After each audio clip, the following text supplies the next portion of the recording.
ভালোবাসা দিবসের যে কাছে আসার গল্পগুলো হতো সেগুলো বানিয়েছেন। এরপর সে রেগুলার বিজ্ঞাপন বানায়। তো তার সাথে আমার পরিচয় যদি বলি, একদম 2021 সাল 22 সালে আমরা বিজ্ঞাপনে কাজ করেছি। এরপর 2024-এ এসে আমি তার একটা ওয়েব সিরিজ করেছি যেটার নাম হচ্ছে কাবাডি। সেটা দেখার পর ওই সময় একদম তখন আমারও কাজ করা শুরু হয় অভিনয় রেগুলার। তো পুরো কাজ দেখার পর আমি ভাইয়াকে বলি, ভাইয়া আপনার রেগুলার আসলে হয় ফিকশন বানান, না হলে আপনি ওয়েট করে সিনেমা বানান। শুধু আমি না, তার আশেপাশের তার শুভাকাঙ্ক্ষী সবাই আসলে এটাই চায় যাতে ভাইয়া সিনেমা বানায় বা এরকম আমাদের ফিকশানে রেগুলার হোক। তো এরকম বলতে বলতে বলতে বলতে একদিন ভাইয়া বলে, চলো আমরা একটা, এই যে গত বছর নভেম্বর ডিসেম্বরের দিকে ভাইয়া বলে, চলো আমরা একটা এক্সপেরিমেন্টাল প্রজেক্ট করি, একদম আমি আমার জায়গা থেকে একটা কাজ বানাবো, আমার লেখা গল্প। তো ভাইয়া বলো ঠিক আছে। ভাইয়া আমাকে বললাম ঠিক আছে চলেন আমরা একটা কাজ করি, অ্যাটলিস্ট কাজ করেন, আপনি শুরু করেন। তারপরে এই তো ভাই এই গল্পটা লিখলো, আপনারা দেখেছেন। আমার সংলাপগুলো কিন্তু অনেক দারুণ, মানে আমি যখন দেখছিলাম ভাইকে জিজ্ঞেস করছি, ভাইয়া সব সংলাপটা কি আপনিই করেছেন? বিকজ প্রত্যেকটা সংলাপ কিন্তু মিনিংফুল। আপনারা শুরু থেকে শেষ পর্যন্ত অনেক সংলাপ আছে যেগুলোর সাথে আপনারা নিজেরাও রিলেট করতে পেরেছেন। তো এই তো কাজের জার্নিটা এভাবে শুরু হলো। সাথে আমাদের শাফিন আহমেদ, উনি কিন্তু একজন অ্যাক্টর না, বাট উনি অনেক চমৎকার অভিনয় করেছে। বেসিক্যালি উনিও একজন বিজ্ঞাপন নির্মাতা। তো ভাইয়ের একসাথে কাজ করে। তো ভাইয়া বলল যে আমরা এটাতে নর্মালি কি হয় যে একটা প্রজেক্টে নায়ক নায়িকা খুব পরিচিত মুখ থাকে।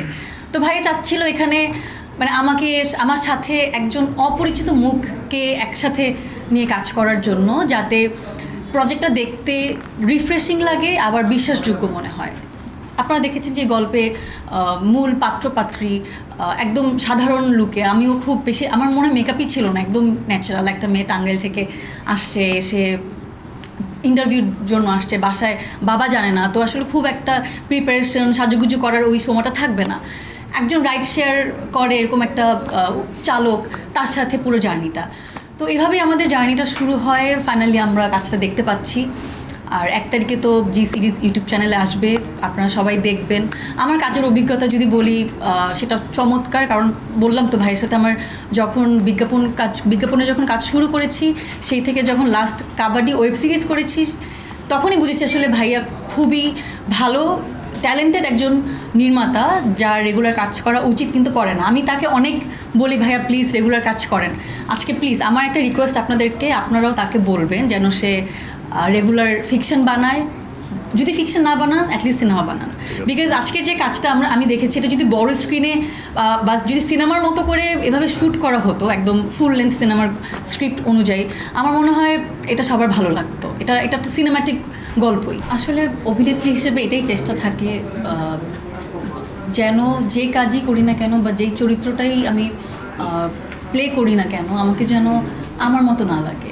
আমি আসলে সাদি আয়মানকে স্ক্রিনে দেখার চেয়ে আমি ওই চরিত্র, সেটা এখানে যেমন রূপা বা অন্য অন্য জায়গায় যেমন রাহা, জেসমিন, বেলি, আমার তো অনেক চরিত্র আছে। তো আমি চাই চরিত্রগুলোকে ফুটিয়ে তুলতে, তাতে আমার খুব বেশি গ্ল্যামার থাকুক এটা আমি চাই না। আমার হয়তো বা একদম যেই চরিত্র যদি আমাকে যেরকম ডিমান্ড করে আমি সেটা হতে চাই।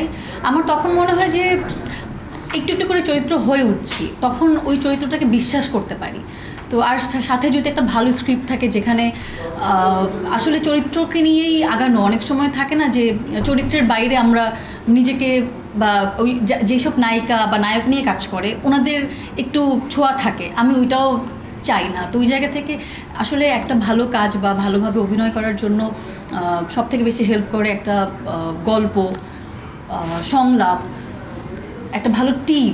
তো যখন সব কিছু একসাথে হয় তখন মানে অভিনয়টা আসলে নিজের মধ্যে থেকেই হয়, তখন আসলে অন্য কিছু নিয়ে চিন্তা করতে হয় না। তখন হচ্ছে আমি কিভাবে নিজেকে বেটার স্ক্রিনে প্রেজেন্ট করতে পারবো, ওটা নিয়ে আমার চিন্তা থাকে। তো এটাই চেষ্টা করি যেন চরিত্রের মতো হয়ে উঠতে পারি। আমার কাছে ইম্পর্ট্যান্ট বা আমি যেটা মনে করি, যদি আমাকে কোনো ডিরেক্টর আমাকে গল্প শোনায়, আমি আমার নিজের চরিত্র দেখি, তারপর আমাকে যদি কেউ বলে, অনেকে জিজ্ঞেস করে যে আসলে আপনি কার সাথে কাজ করতে কমফোর্টেবল বা কোন নায়ক হলে ভালো, এটা আমার দেখার বিষয় না। কারণ একজন ডিরেক্টর বা একজন টিম যখন আমাকে সিলেক্ট করে একটা চরিত্রের জন্য, ঠিক তেমনভাবেই তারা অপর যে চরিত্রটা থাকে, অভিনেতার কথা যদি বলি, তাকেও তারা ওইভাবে পিক করে যে চরিত্রের সাথে খাপ খাইয়ে নিতে পারে। তো ওইটা আমার বিশ্বাস যে একটা ভালো টিম, একজন ভালো ডিরেক্টর, তিনি জানে তার এই চরিত্র কোন নায়ক বা কোন নায়িকা বা কোন অভিনেত্রী প্লে করবে। তো ওই ব্যাপারে আমার মানে মাথা খুব একটা ঘামাই না, কারণ আমি টিমের ডিসিশনে বিশ্বাস করি। আসলে কিছু কিছু গল্পের আসলে যদি সমাপ্ত থাকে, একদম হ্যাপি এন্ডিং হয়ে যায়, বা যদি আমরা জেনে যাই যে আচ্ছা এটা এরকম হয়েছে, তখন কিন্তু এটা রেস্টটা একটু কমে যায়।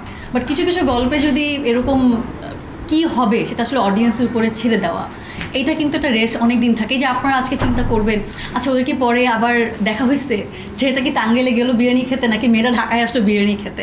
তো এই যে আপনাদের মধ্যে এই চিন্তাটা বা অডিয়েন্সের যেই ভাবনা থাকবে, এটাই কিন্তু আমাদের ডিরেক্টরের চাওয়া, আমাদের সার্থকতা। কারণ আমরা এটাই চাই যে অডিয়েন্স এটা নিয়ে ভাবুক। তারপর যদি অডিয়েন্স চায়, যদি ডিরেক্টর আরও কিছুক্ষণের পার্ট 2 আনতে চায়, আমার মনে হয় দরকার নাই, কারণ কিছু গল্প অসমাপ্তই সুন্দর, এইটাই। আর হচ্ছে আপনার আমার চরিত্রে আমি কি খুঁজি, আমি সবসময় দেখি যে আসলে গল্পটা কি বলতে চাচ্ছে। মানে এমন কোনো কাজ করতে চাই না, বা এমন কোনো প্রজেক্টের সাথে ইনভলভও হতে চাই না যেখানে আসলে গল্প নেই।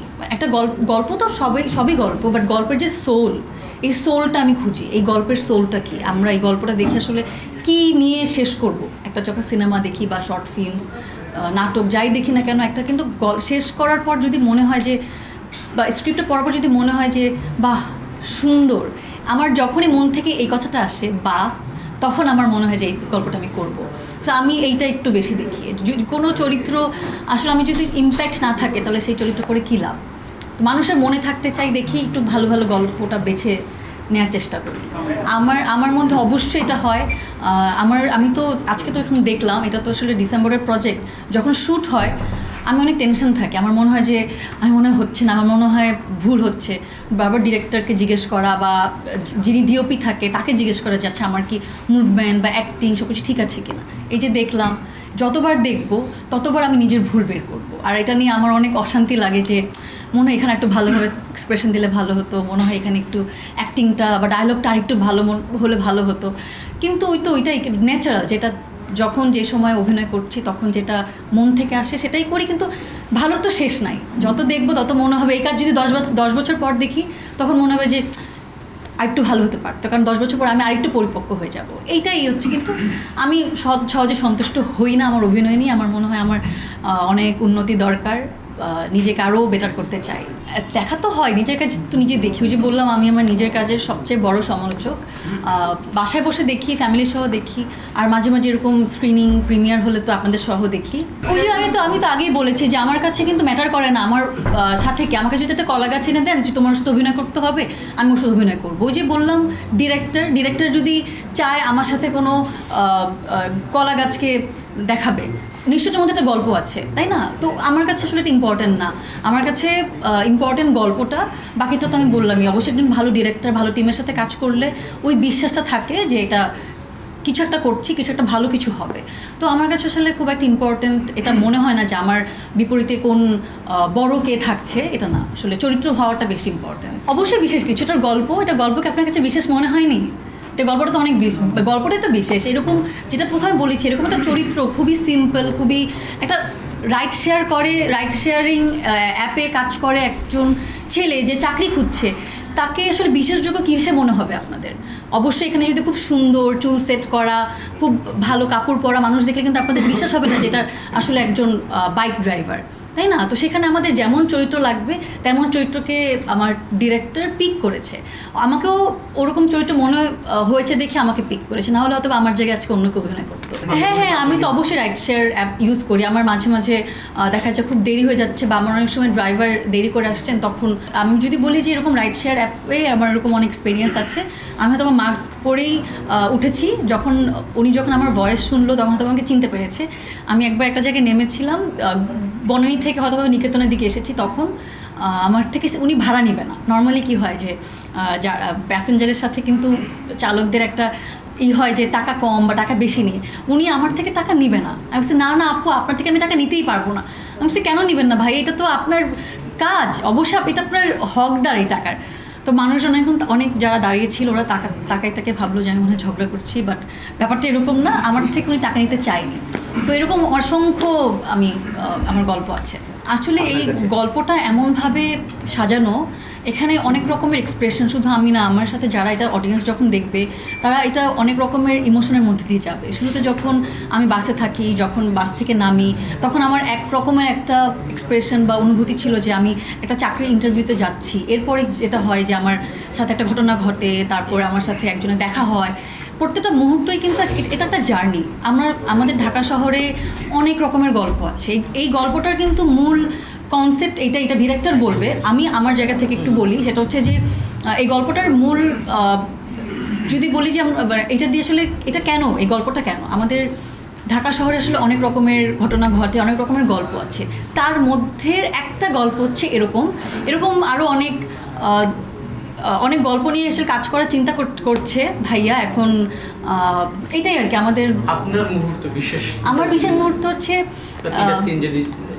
হ্যাঁ, তো ওই যে শুরু থেকে যখন আমি বাস থেকে নামি এক রকমের, তারপর যখন একটা ছেলের সাথে যখন দেখা হয়, আননোন মানুষ আমাকে হেল্প করছে, তখন যে একটা নার্ভাসনেস, এরপর যখন চলে আসবো আমাদের যখন আসলে দুজনের পথ যখন আলাদা হয়ে যাবে, তখনের যে একটা খারাপ লাগা, আমি মনে হচ্ছিলো যে আমি যখন স্ক্রিনে দেখছিলাম প্রত্যেকটা মুহূর্তকে আমি ফিল করতে পারি।